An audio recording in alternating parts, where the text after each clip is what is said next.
Paris 2021. Maxime se regarde dans le miroir de la salle de bain, les yeux rouges, le visage épuisé. Il vient de terminer une autre journée à jouer un rôle qu'il ne reconnaît plus. Au bureau, il est le manager confiant, toujours en contrôle, celui qui a toutes les réponses. Avec ses amis, il est le gars cool qui ne montre jamais de vulnérabilité. Sur les réseaux sociaux, il est l'entrepreneur à succès qui vit sa meilleure vie. Mais là, seul devant ce miroir à 3 heures du matin, incapable de dormir, il ne sait plus qui il était vraiment. Toutes ces versions de lui-même se contredisent, se combattent, l'épuisent jusqu'à l'os. Pendant des années, Maxime avait essayé de construire la personne parfaite. Il lisait des livres de développement personnel qui lui disaient de créer son identité idéale, de fake it till you make it, de devenir la version optimale de lui-même. Il avait consciencieusement construit cette personnalité comme on construit une armure, ajoutant couche après couche de comportements calculés, de réponses préparées, d'émotions contrôlées. Il croyait que c'était ça, devenir quelqu'un. Mais plus il construisait cette identité, plus il se sentait vide à l'intérieur, comme si le vrai Maxime était enterré sous tant de couches qu'il avait cessé d'exister. Ce qui le terrifiait le plus, c'est qu'il ne savait même plus comment arrêter. Chaque fois qu'il essayait d'être plus authentique, de laisser tomber les masques, il paniquait. Qui serait-il sans ses rôles ? Qui serait-il si les gens le voyaient vraiment ? La peur était tellement intense qu'il remettait immédiatement les masques, serrait l'armure encore plus fort, se forçait à jouer les personnages encore plus parfaitement. Il était devenu prisonnier de sa propre construction, et les murs de sa prison se refermaient chaque jour un peu plus. Puis, lors d'un voyage d'affaires à Tokyo, épuisé par l'insomnie chronique et au bord de l'effondrement, il rencontra par hasard un vieux professeur d'arts martiaux dans un temple. Quelque chose dans le regard de cet homme le pénétra d'une manière qui le mit profondément mal à l'aise, comme si ce regard voyait à travers toutes les couches, tous les masques, directement à ce qu'il avait passé des années à cacher. Le professeur lui dit simplement « Tu es épuisé non pas parce que tu travailles trop, mais parce que tu portes quelqu'un qui n'existe pas. » Au Japon, nous avions une pratique interdite dans certains dojos. On l'appelait « Metsugi no Ma », l'intervalle de destruction. Elle détruisait la fausse identité pour révéler ce qui était toujours là-dessous. C'était interdit parce que c'était dangereux, pas physiquement, psychologiquement. Parce qu'une fois que tu vois comment tu t'es construit, tu ne peux plus jamais redevenir inconscient de la prison. Veux-tu vraiment voir ? Il existe une vérité que personne ne veut entendre. La personne que tu penses être n'existe pas. Ce n'est pas une métaphore poétique. C'est un fait psychologique brutal. Tout ce que tu appelles « moi », toutes tes histoires sur qui tu es, tes traits de personnalité, tes forces et faiblesses, même tes valeurs fondamentales, tout cela a été construit. Assemblé pièce par pièce à partir de conditionnements familiaux, d'expériences passées, de blessures défensives, de stratégies de survie sociale. Ce que tu crois être ton identité authentique est en réalité une collection d'habitudes mentales que tu répètes tellement souvent que tu as fini par croire qu'elles étaient en toi. Les samouraïs avaient compris quelque chose de fondamental sur la nature humaine. Dans certaines écoles secrètes, ils pratiquaient ce qu'on appelait Metsugi no Ma, littéralement l'intervalle où l'ego est détruit. Ce n'était pas une méditation paisible ou un exercice de visualisation positive. C'était une confrontation brutale et directe avec les mécanismes par lesquels tu construis ton sentiment d'identité moment après moment.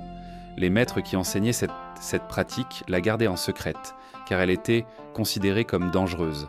Pas parce qu'elle pouvait blesser le corps, mais parce qu'elle détruisait les illusions psychologiques dont les gens dépendent pour fonctionner. Pourquoi était-elle interdite ? Parce qu'une fois que tu vois vraiment comment ton identité se construit, comment chaque pensée « je suis comme ci » ou « je suis comme ça » n'était qu'une histoire que tu te racontes, tu ne peux plus retourner dans l'inconscience. Tu deviens libre d'une manière qui rend impossible de jouer les jeux sociaux normaux. Tu ne peux plus prétendre que ton ego blessé est toi. Tu ne peux plus défendre ton image comme si ta vie en dépendait. Tu deviens transparent à toi-même et cette transparence change tout. Dans le monde moderne, nous sommes obsédés par la construction d'identité. Les coachs te disent de créer ton personal brand. Les psychologues parlent de développer une identité forte. Les influenceurs vendent l'idée que tu dois devenir la meilleure version de toi-même. Mais tout cela repose sur une hypothèse jamais questionnée, que renforcer l'ego, construire une identité plus solide, est la voie vers le bonheur et la réussite. Metsugi no Ma propose exactement l'opposé. Il dit que toute cette construction est la source de ta souffrance, que la liberté vient non pas d'avoir une meilleure identité, mais de voir à travers l'illusion qu'il existe une identité solide à avoir. Le professeur que je rencontrais à Tokyo, que je finirai par appeler Sensei Takeshi, m'expliqua cela avec une métaphore simple. Imagine que depuis ta naissance, tu portes un costume tellement serré qu'il est devenu une seconde peau. Tu as oublié qu'il y a une différence entre le costume et ton corps. Tu crois que le costume est ton corps.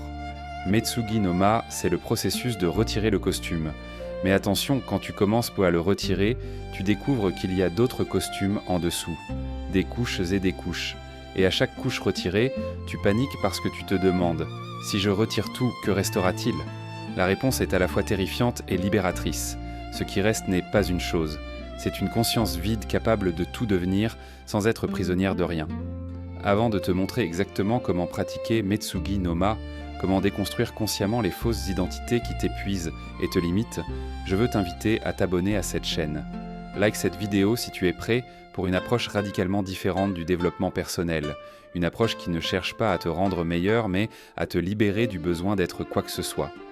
Et dis-moi en commentaire, quelle identité portes-tu qui commence à te peser ? Le perfectionniste, la victime, le sauveur, le rebelle ? Nomme-la parce que la nommer est déjà le premier pas pour l'avoir. Prêt ? Entrons dans la technique interdite. Le premier jour avec Sensei Takeshi, il ne me fit pas méditer ou pratiquer des techniques. Il me demanda simplement de passer la journée à remarquer chaque fois que je disais ou pensais « je suis ». Je suis fatigué, je suis stressé, je suis ambitieux, je suis introverti. Chaque affirmation de ce type devait être notée mentalement. Au début, ça semblait un exercice trivial, mais après seulement 1 heure, j'étais abasourdi. Je disais « je suis » des centaines de fois par jour, créant constamment une narration sur qui j'étais, renforçant une identité rigide avec chaque pensée. « Tu vois maintenant », dit Sensei Takeshi le soir, « tu ne te contentes pas d'être, tu construis activement un personnage toute la journée. Chaque « je suis » est un coup de marteau qui solidifie la cage. Metsugi no Ma commence ici. Voir le processus d'identification en action. Pas pour l'arrêter encore, juste pour le voir.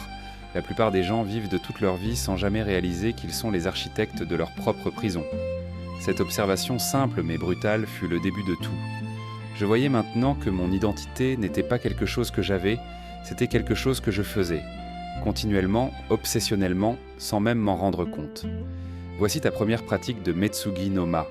Pendant les 3 prochains jours, deviens obsessionnellement conscient de chaque moment où tu t'identifies à quelque chose. Pas pour changer quoi que ce soit, juste pour observer.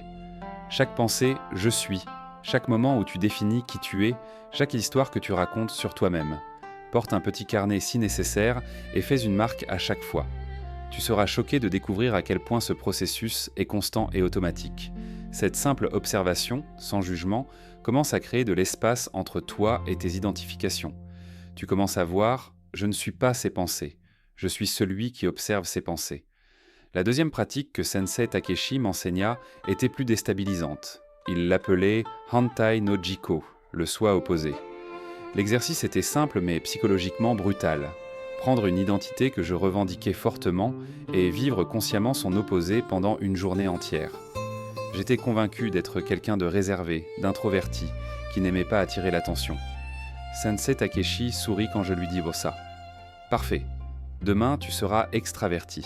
Tu initieras des conversations avec des inconnus, tu seras bruyant, tu chercheras l'attention.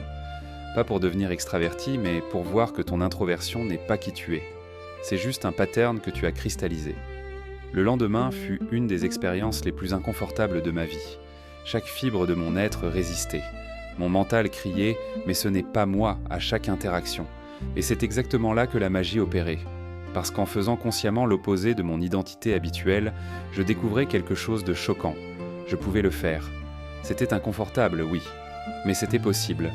Ce qui signifiait que mon identité d'introverti n'était pas une vérité fixe sur ma nature. C'était juste une habitude tellement pratiquée qu'elle semblait permanente. En la violant délibérément, je créais une fissure dans la certitude. Et dans cette fissure, une liberté inattendue commençait à émerger. Voici comment tu pratiques Hantai no Jiko. Identifie une identité forte que tu portes.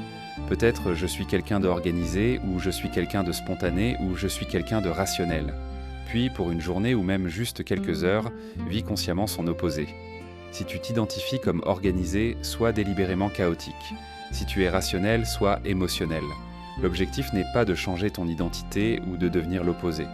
C'est de voir viscéralement que toutes ces identités sont juste des rôles que tu peux jouer ou ne pas jouer. Aucune n'est fondamentalement toi. Cette réalisation est déstabilisante mais profondément libératrice. La troisième pratique de Metsugi no Ma s'appelait Kako no Kage, l'ombre du passé. Sensei Takeshi m'expliqua que la plupart de nos identités les plus rigides sont des mécanismes de défense formés en réaction à des blessures passées. La personne qui s'identifie comme forte a souvent appris dans l'enfance que montrer de la faiblesse était dangereux. Celle qui s'identifie comme indépendante a peut-être été trahie par des gens dont elle dépendait. Nos identités ne sont pas qui nous sommes. Ce sont des armures que nous avons forgées pour survivre à ce qui nous a blessés. Pour pratiquer Kako no Kage, dit Sensei, tu dois avoir le courage de te demander « Quelle blessure cette identité protège-t-elle ?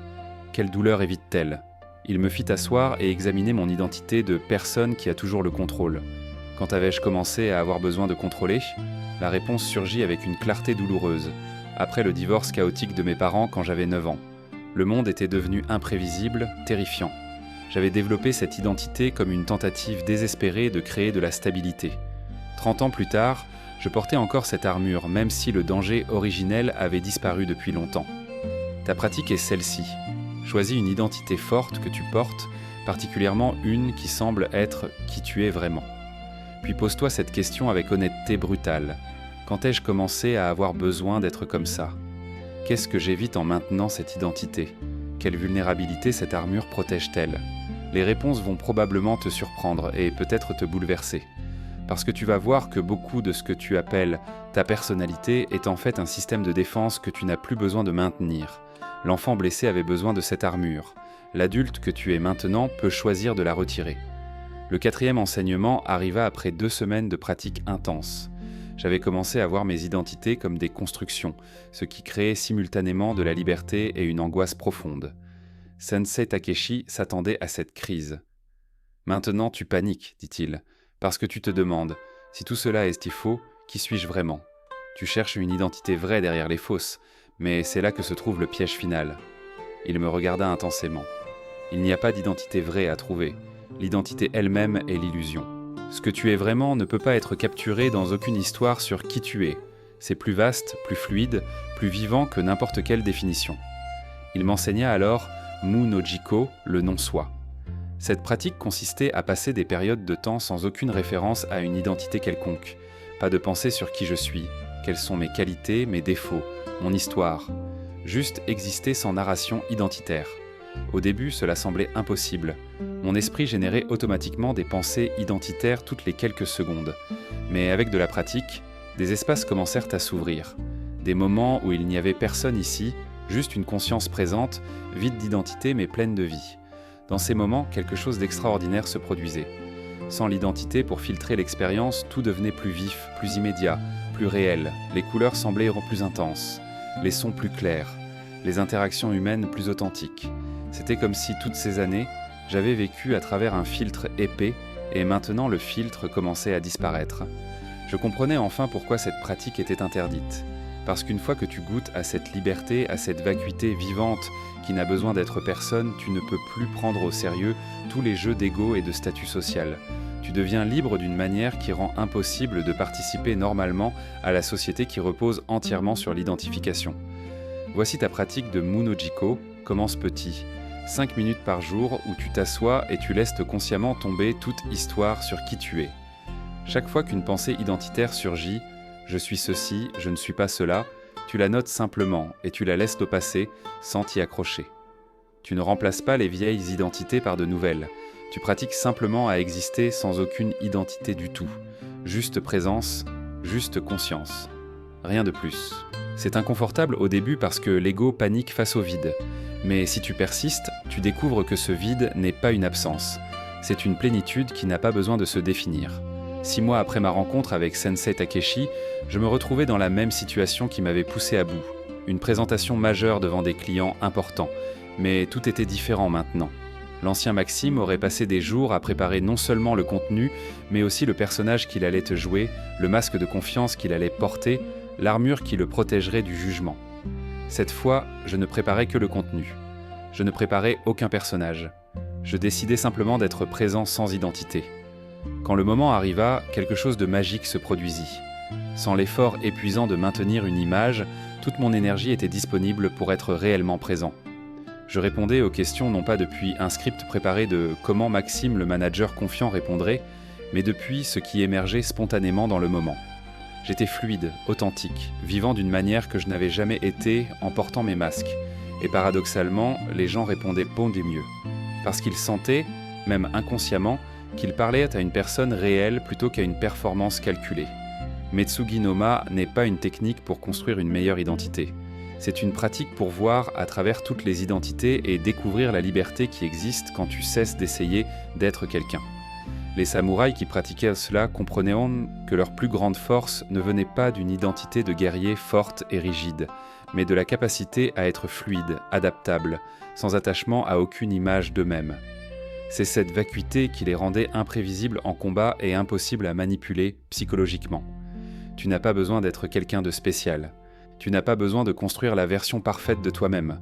En fait, toute cette construction est ce qui t'épuise, te limite, te rend prisonnier. Ce que tu cherches vraiment n'est pas une meilleure identité. C'est la liberté d'être pleinement vivant sans avoir besoin de prouver ou de protéger qui tu es. Cette liberté est toujours disponible, mais elle exige que tu aies le courage de lâcher les histoires que tu te racontes sur toi-même. Si tu veux approfondir cette pratique, si tu sens que le moment est venu de commencer à déconstruire les fausses identités qui te retiennent prisonnier, alors abonne-toi maintenant à cette chaîne. Active la cloche pour recevoir chaque nouvelle vidéo. Chaque semaine, je partage des pratiques de déconstruction identitaire, des techniques que j'ai apprises et testées qui peuvent te transformer ta relation avec toi-même. Dis-moi en commentaire, quelle était la première identité que tu vas examiner ? Quelle histoire sur qui tu es commence à te sentir comme une cage plutôt qu'une vérité ? Nomme-la ici, parce que la nommer publiquement est un acte de courage qui commence déjà à affaiblir son pouvoir sur toi. Et rappelle-toi ce que Sensei Takeshi m'a dit lors de notre dernière rencontre. Tu n'apprends pas qui tu es, tu désapprends qui tu crois être. Et sous toutes ces couches de fausses identités, ce que tu découvres n'est pas une nouvelle définition de toi. C'est une liberté qui n'a jamais eu besoin de se définir. Merci d'avoir eu le courage d'explorer cela avec moi. On se retrouve dans la prochaine vidéo sur le chemin de Metsugi no Ma.